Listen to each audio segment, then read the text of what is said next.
नाजरीन अस्सलाम वालेकुम। ज़ेर बहस में खुश आमदीद। आज हमारे साथ मौजूद हैं कुलदीप नैयर साहब, जिनका तारफ़ जो है वो मुताज वज़ाहत नहीं है।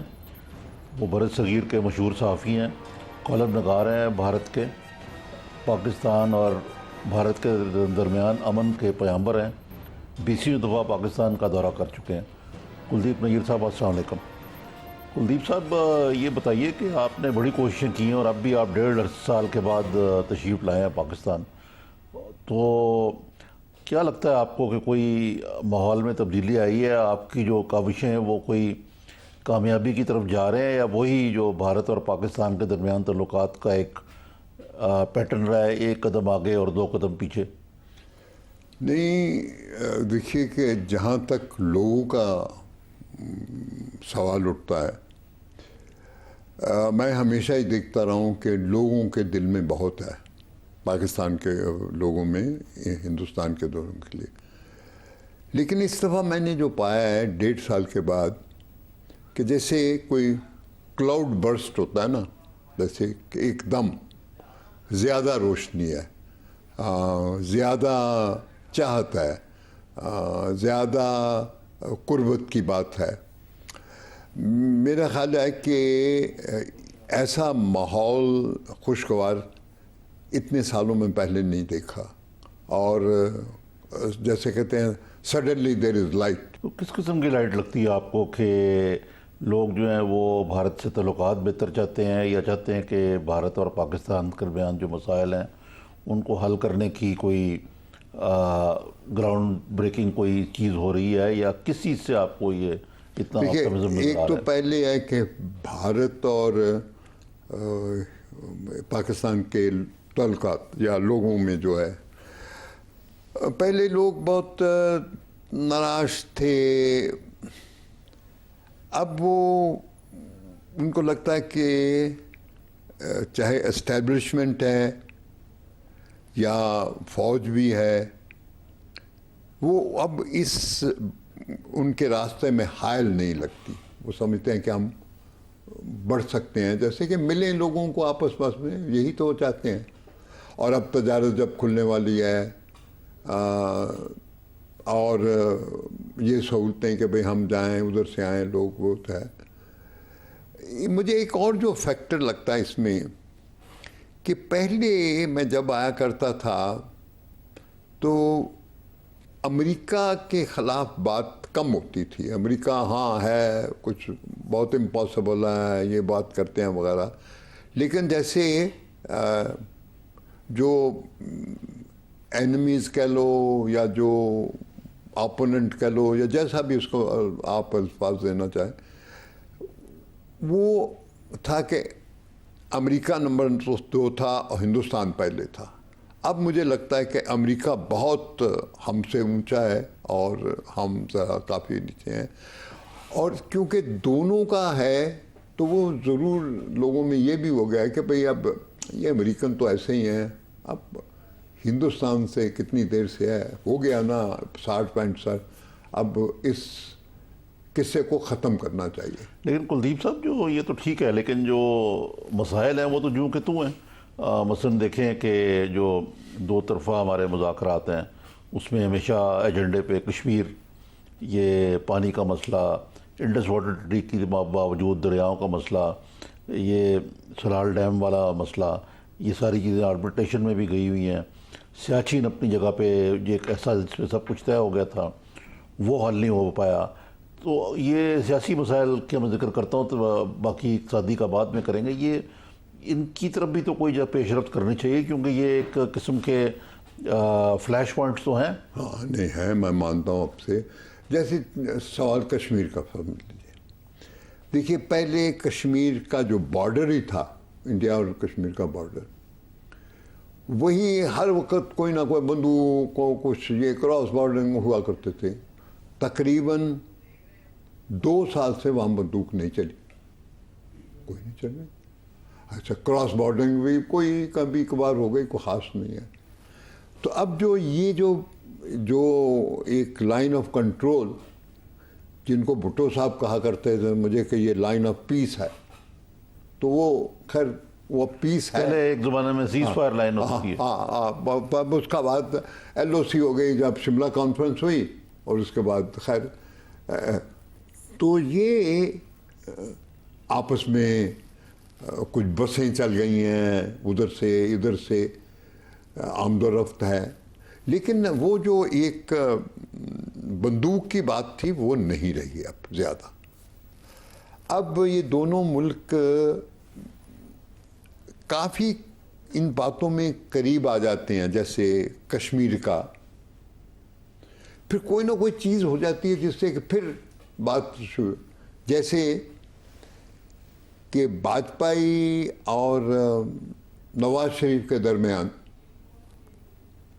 काफ़ी हद तक बात पहुंच गई थी। यानी फरवरी 1999 की बात कर रहे हैं आप। हाँ, तो मैंने बल्कि वाजपेयी साहब को, मैं उस वक्त मेंबर था पार्लियामेंट का, वाजपेयी साहब से मैंने पूछा भी कि भाई तो बहुत चले, और जब वो यहाँ पे आपका वो उनको उनका तख्त टूटा और वो आर्मी आ गई, परवेज साहब आ गए, तो फिर मैंने उससे पूछा, मैंने कहा अब कहते हैं Kuldeep we were almost there, तो मैंने कहा क्या था वो फार्मूला, तो उन्होंने बताया। और ये जो नवाज शरीफ को सज़ा मिल रही है ना, ये हमारी खातिर है, हमें बहुत बुरा लेकिन लगा। कुलदीप साहब ये भी तो सितम ज़रीफ़ी देखे ना कि एक तरफ तो लाहौर प्रोसेस था, मुशर्रफ साहब इतने नाराज़ थे कि वो उन्होंने मिलने से इनकार कर दिया या सलूट नहीं करेंगे वो, और फिर उस दौरान कारगिल भी हो रही थी, ये तो सारी अपनी जगह पे। फिर ये सितम ज़रीफ़ी देखें कि मुशर्रफ साहब जो हैं जब वो आए तो उन्होंने आगरा की प्रोसेस शुरू कर दी, और वो भी पीस के बाद में बहुत उन्होंने पैगंबर बन कश्मीर गए। का एक अच्छा, अब खुर्शीद कुसूरी साहब वज़ीर ख़ारजा रहे हैं इतने साल, वो ये दावा करते हैं कि जनाब वो जो बैक चैनल डिप्लोमेसी थी उसके ज़रिए सारा कुछ तकरीबन तय हो चुका था, इट वॉज क्लिंच्ड, और अगर ये जजों की बहाली की तहरीक ना चलती तो कश्मीर का मसला हल हो गया था। ये कहते हैं, मुझे ये सिर्फ नहीं, मैं उस जगह मौजूद था, हाई कमिश्नर का वहाँ डिनर था, दिल्ली की बात कर रहा हूँ, तो ये मौजूद थे, ऐसे सब लोग आ रहे थे, इन्होंने एकदम माइक्रोफोन लिया और कहा मैं बताना सबको चाहता हूँ कि कश्मीर का मसला हल हो गया। अब लोगों ने तालियां मारी, बहुत अच्छा। हाँ, तो अब सरदार मनमोहन सिंह, प्राइम मिनिस्टर मनमोहन सिंह जा रहे हैं इस्लामाबाद में, दक्षत होंगे, तो हर एक ने पूछा कि साहब ये बताइए क्या, बस और नहीं कुछ मैं बता सकता, लेकिन मैं आपको बताना चाहता हूँ इसमें आप खाना खा रहे हैं वगैरह। खैर लोगों ने कहा कि भाई ये it was out of the blue, but anyway बाद में मैंने उनसे पूछा भी, जब ये नहीं हुआ तो मैंने कहा, वो कहते हैं यार ये वकीलों ने सब ख़त्म कर दिया, नहीं तो हो जाता। मैंने कहा हुआ क्या था बता तो दीजिए, ये नहीं मसला नहीं। मैंने न्याज नायक और उस वक्त भी एक चैनल चली थी, न्याज नायक ज़रा मेरी फोर्थ कमिंग था, तो मैंने उससे पूछा था कि भाई क्या किस बात पे हो रही है। कहते कि ये सोचा जा रहा है कि भाई जेलम को एक लाइन बना दी जाए, जेलम दरिया को। मैंने कहा कि क्या हिंदुस्तान मान गया है इस तरह की? कहते हाँ तकरीबन बस मान गया वगैरह, लेकिन उन्होंने भी कुछ बात ख़ास नहीं कही, बात में खैर उनका इंतकाल हो गया। कोई स्पेसिफिक मैंने नहीं सुना। जब जनरल मुशर्रफ साहब से भी बात हुई तो उन्होंने कहा मैंने टेरिटोरियल कुछ डिवीजन बना दिए हैं और उससे ना आपकी बात रहती है ना आपकी हमकी, and border will become irrelevant. वो ठीक है, लेकिन कुछ है, लेकिन ये कहना कि कुछ नहीं है ये गलत बात है। मेरा अपना ख्याल है कि काफ़ी हद तक बैक चैनल चली है। नवाज शरीफ जो है he is a victim of good in trying to improve relations between India and Pakistan and the Lahore process. No, मैंने तो उनको बहुत शुरू से देखा है, लेकिन तुम आरिफ हैरान होगे कि जब मोहतरमा भुट्टो लंदन में थी और आने को तैयार थी तो मैं लंदन में था उस वक्त, तो मैं उनसे मिलने गया। मैंने कहा अब तो आप बाहर आ रहे हैं वहाँ अब एक्टिव पॉलिटिक्स में, और आप इंशाल्लाह प्राइम मिनिस्टर बनेंगी ऐसे। तो मैंने कहा कि आप बताइए कि कौन सी चीज़ है जो आपकी प्रायोरिटी है भाई, कल जाके पाकिस्तान में ये कौन सा चीज़ जिसको कहते हैं। एक इन्होंने चार्टर ऑफ डेमोक्रेसी भी बनाया था, हाँ वो उन्होंने मुझे पर्चा भी दिया, बहुत अच्छा था। अच्छा, कहने लगी कि कुलदीप मैं इस जो सब कॉन्टिनेंट है इसको बॉर्डरलेस बनाऊंगी, ये लफ्ज़ इस्तेमाल किया। मैंने तफसील नहीं पूछी क्योंकि अब बॉर्डरलेस का अच्छा, लेकिन ये उनका कहना था कि भाई अपने अपने देश रहेंगे, ठीक है, अपना अपना इंडिपेंडेंट रहें, लेकिन ये जो बॉर्डर है ये लकीरें, बस ऐसे कोई जाओ वाओ इस तरह की। सब आप कश्मीर की बात करते हैं, लेकिन अभी भी पाकिस्तान का ये जो स्टैंड है वो तो ये है कि अक़वाम मुत्तहिदा की करारदादों के मुताबिक होना चाहिए, लेकिन ये तो ऑफिशियल स्टैंड है। लेकिन अमली तौर पे ऐसा ही लगता है कि ये करारदादें अब कोई रेलिवेंट नहीं रही। वो तो उसी वक्त हो गई ना जब शिमला एग्रीमेंट किया तो कहा बायलैटरल होगा, तो खत्म हो गई, मतलब पीछे चली गई। अब पाकिस्तान उस इंटरप्रिटेशन को मानता ही नहीं, कहता जी वो कोई हमें इस चीज़ से कोई मना नहीं कर मेरा सकता। ख्याल है कि अब इतना देर हो गया, बातचीत आपस में जरूर होगी। मैं अभी देखिए कि जब फॉरेन सेक्रेटरियों की बात हुई तो लाहौर में ये बशीर साहब जो अब सलमान बशीर, हाँ, जो अब हाई कमिश्नर बनेंगे, तो मैंने उनको पूछा, मैंने कहा कि बात आपकी बात बढ़ती क्यों नहीं? अब बहुत हमने इतना प्रोपेगेंडा हुआ वगैरह सब कुछ हुआ।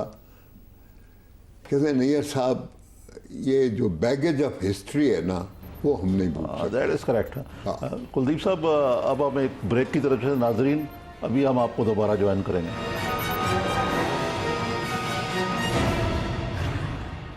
डॉक्टर मनमोहन सिंह जो प्राइम मिनिस्टर हैं, ये जब नहीं बने थे, प्लानिंग कमीशन में थे, तो उस वक्त उन्होंने कहा कि ये मिलिट्री एक्सपेंडिचर कम होना चाहिए। अब जब गद्दी पे हैं तो उनको चाहिए कि एक्सपेंडिचर कम। ये रॉ सिविलियन कंट्रोल में है वहाँ। चीन भी तो है ना, हमें चीन से भी तो लड़ना है। अमेरिका की जो अप्रूवल रेटिंग है मेरे ख्याल से दुनिया में पाकिस्तान में सबसे कम है, ठीक, और भारत में सबसे ज़्यादा। सबसे ज़्यादा।